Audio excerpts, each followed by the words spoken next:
Berjumpa kembali di channel Fortinice. Bapak Ibu Saudara yang diberkati oleh Tuhan Yesus Kristus, diharapkan untuk mendukung channel ini dengan cara like, komen, dan subscribe. Tuhan Yesus memberkati saudara-saudara sekalian. Bapak Ibu Saudara yang dikasihi dan berkati Tuhan, di momen hari ini dalam perjalanan hidup kita, firman Tuhan yang dapat saya sampaikan pada saat ini yang terambil dari Mazmur pasal 23 ayat yang keempat, dikatakan, sekalipun aku berjalan dalam lembah kekelaman, aku tidak takut bahaya, sebab Engkau besertaku, gadamu dan tongkatmu itulah yang menghibur aku.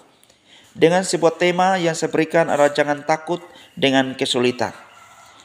Mari kita berdoa. Terima kasih Tuhan, berkati firman-Mu, berkati setiap para pendengarkan sehingga mereka dapat diberkati melalui firman-Mu. Dalam nama Yesus berdoa bersyukur. Haleluya. Amin.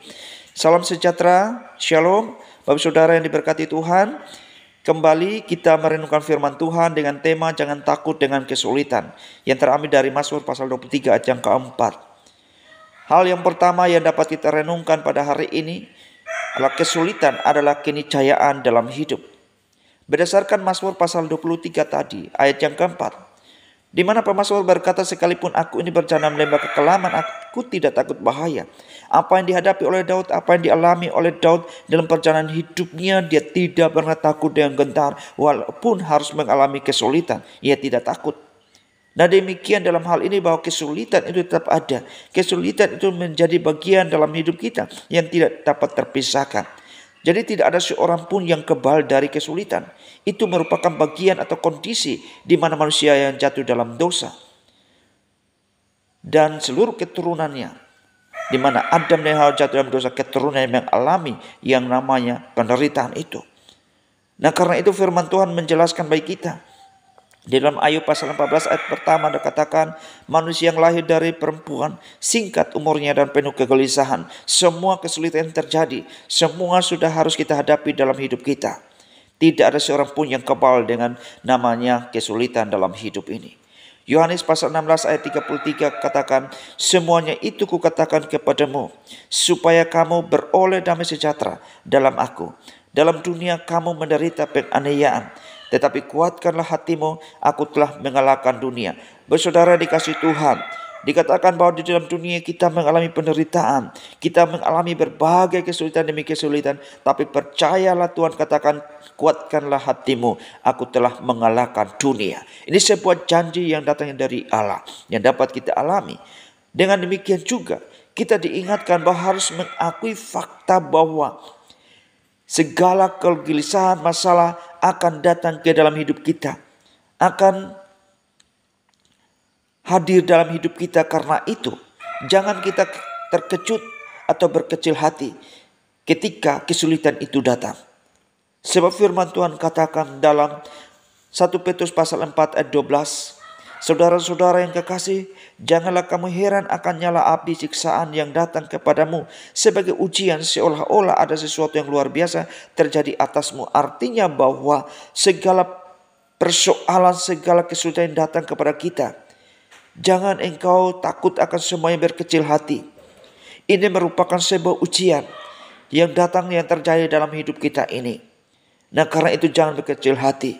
Inilah sebagai ujian dalam perjalanan hidup kita ini.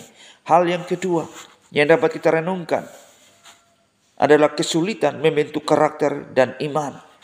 Bagi saudara yang dikasih Tuhan, jikalau kita dapat melihat seperti emas dimurnikan dengan api, ia tetap menjadi emas, tidak akan terpengaruh. Kesulitan juga dapat memurnikan karakter dan akan memperkuat iman kita. Maka dengan demikian apapun yang terjadi, kesulitan yang terjadi akan memperkuat iman kita, memurnikan iman kita. Nah karena itu kebenaran firman Tuhan di dalam 1 Petrus pasal 1 ayat 6 sampai ayat yang ke-7 mengatakan, bergembiralah akan hal itu, sekalipun sekarang ini kamu seketika harus berduka cita dan berbagai-bagai pencobaan. Dikatakan bergembiralah, sebab apa yang kita alami, kesulitan yang kita alami, itu memerdekakan kita untuk memurnikan kita, iman kita, supaya kita tetap tahu memahami di dalam semua hal itu. Dalam pencobaan-pencobaan itu, dikatakan bergembiralah. Dan demikian juga melalui kesulitan, kita dapat belajar tentang kesabaran di dalam hidup kita. Kita dapat belajar untuk tetap bertekun dan kebergantungan kita dengan Tuhan Yesus. Firman-Nya berkata dengan jelas dalam Yakobus pasal 1 ayat 2 sampai ke 4 dikatakan, saudara-saudaraku, anggaplah sebagai suatu kebahagiaan apabila kamu jatuh ke dalam berbagai-bagai pencobaan, sebab kamu tahu bahwa ujian terhadap imanmu itu menghasilkan ketekunan, dan biarkanlah ketekunan itu memperoleh buah yang matang, supaya kamu menjadi sempurna dan utuh dan tak kekurangan suatu apapun. Jadi firman Tuhan mengingatkan kita bahwa semua ujian terhadap iman kita akan menghasilkan ketekunan dan akan memperoleh buah yang matang. Supaya apa? Kita jadi sempurna, menjadi pribadi yang sungguh-sungguh mengenal Kristus Tuhan kita. Saudara yang dikasihi Tuhan, di dalam hal ini, hal yang ketiga yang menjadi renungan bagi kita saat ini, Allah Tuhan menyertai dan memberi kekuatan bagi kita. Ketika kita merasa berbagai hal kesulitan terjadi, kita tidak pernah sendirian dalam menghadapi kesulitan. Tuhan berjanji untuk menyertai kita dan memberi kita di dalam Yesaya pasal 41 ayat 10. Jangan takut sebab aku menyertai engkau. Janganlah bimbang sebab aku ini Allahmu. Aku akan meneguhkan, bahkan akan menolong engkau. Aku akan memegang engkau dengan tangan kananku, membawa kamu kemenangan. Firman Tuhan dengan jelas, jangan engkau takut, jangan engkau bimbang, sebab Tuhan sertai kita. Tuhan menolong kita. Tuhan memegang kendali atas hidup kita, dan Ia membawa kemenangan bagi kita. Bersaudara dikasih Tuhan dan diberkati oleh Yesus Kristus, kita dapat bersyukur dengan Allah yang maha tinggi atas kebaikannya. Dan juga dikatakan bahwa kekuatan kita tidak terletak atas diri kita, tidak berasal dari diri kita sendiri, tetapi kekuatan kita berasal dari kuasa Tuhan yang maha tinggi. Dalam Efesus pasal 3 ayat 16 dikatakan, aku berdoa supaya Ia menurut kekayaan kemuliaannya menguatkan dan meneguhkan kamu oleh Roh-Nya di dalam batinmu. Jadi ini sebuah janji bahwa Tuhan melalui kuasanya akan bekerja di dalam diri kita. Bersaudara yang dikasih Tuhan, hal yang keempat yang menjadi renungan bagi kita, yaitu Tuhan memiliki tujuan dalam kesulitan. Setiap kesulitan yang dapat kita hadapi seringkali merupakan alat Tuhan untuk mencapai tujuannya yang lebih tinggi di dalam setiap kehidupan kita. Di dalam Roma pasal 8 ayat 8 dikatakan, kita tahu sekarang bahwa Allah turut bekerja dalam segala sesuatu untuk mendatangkan kebaikan bagi mereka yang mengasihi Dia, yaitu bagi mereka yang terpanggil sesuai dengan rencana Allah. Apapun yang sedang terjadi, kesulitan yang senantiasa kita alami, itu merupakan alat Tuhan, cara Tuhan untuk menolong kita supaya rancangan Allah terbaik dalam hidup kita. Supaya apa? Bapak, Ibu, dan saya, saudara-saudara, dapat mengasihi Tuhan dengan sungguh-sungguh, terpanggil sesuai dengan rencana Tuhan, karena Tuhan turut bekerja dalam segala hal yang terjadi dalam hidup kita. Dan dengan demikian juga di dalam Yeremia pasal 29 ayat 11 katakan, sebab aku ini mengetahui rancangan-rancangan apa yang ada padaku mengenai kamu. Demikianlah firman Tuhan, yaitu rancangan damai sejahtera dan bukan rancangan kecelakaan, untuk memberikan kepadamu hari depan yang penuh harapan. Jadi apa yang sedang kita alami, kesulitan yang terjadi dalam hidup kita, ini merupakan cara Allah memakai semua kesulitan itu supaya rancangan damai sejahteranya itu lengkap nyata di dalam hidup kita.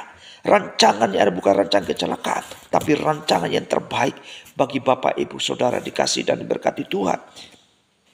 Di dalam hal ini kita diingatkan bahwa terkadang kesulitan adalah cara Tuhan untuk mengarahkan kita ke jalan yang lebih baik, mengajarkan pelajaran penting dalam hidup kita ini.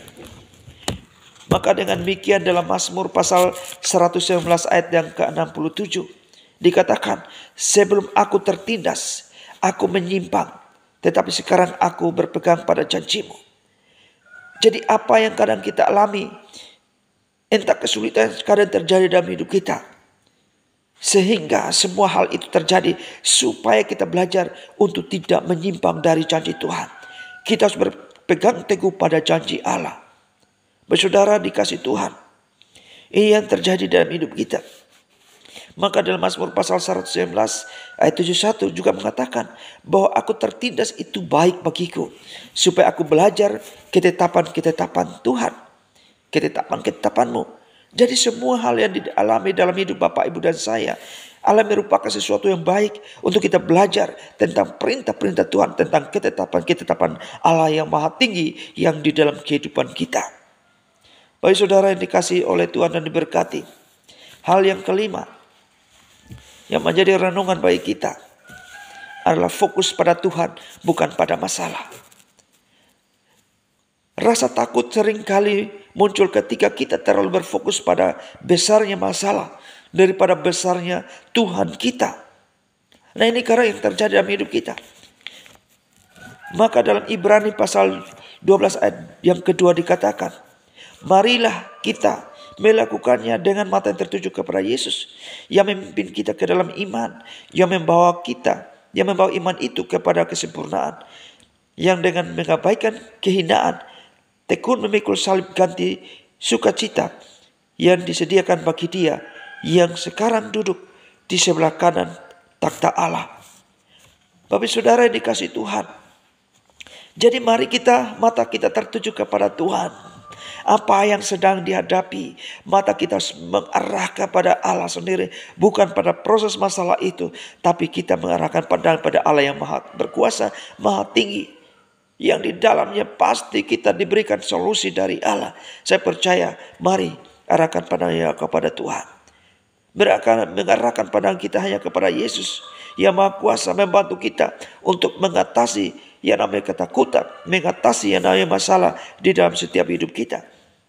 Sebab dalam Yesaya pasal 26 ayat 3 berkata, yang hatinya teguh kau jagai dengan damai sejahtera, sebab kepadamulah ia percaya. Saudara, ketika saudara percaya dengan sungguh-sungguh, yakin dengan Tuhan, maka saudara melihat campur tangan Tuhan di dalam hidup kita. Karena keajaiban dan kasih karunia Allah yang luar biasa yang dinyatakan di dalam langkah-langkah kehidupan kita sebagai orang-orang beriman, sebagai orang-orang yang percaya kepada Tuhan Yesus sebagai juru selamat dalam hidup kita ini. Saudara yang dikasihi Tuhan, hal yang terakhir, poin yang ke-6 adalah belajar bersyukur dalam segala hal, dalam segala keadaan. Ini akan mengembangkan hati yang bersyukur, bahkan di tengah kesulitan, mengubah perspektif kita dan membuka pintu bagi sukacita dan damai sejahtera bagi kita. Nah, ini adalah momen yang terbaik dalam hidup kita. Mari kita bersyukur di dalam segala keadaan kita. Apapun yang sedang terjadi, bersyukur senantiasa untuk mengembangkan hati yang bersyukur bahkan di tengah kesulitan. Sebab firman Tuhan juga memberitahukan kepada kita, jika Bapak Ibu Saudara membaca dalam 1 Tesalonika pasal 5 ayat 18 dan Filipi pasal 4 ayat 6 sampai 7, adalah sebuah gambaran firman Tuhan menjanjikan yang terbaik bagi kita.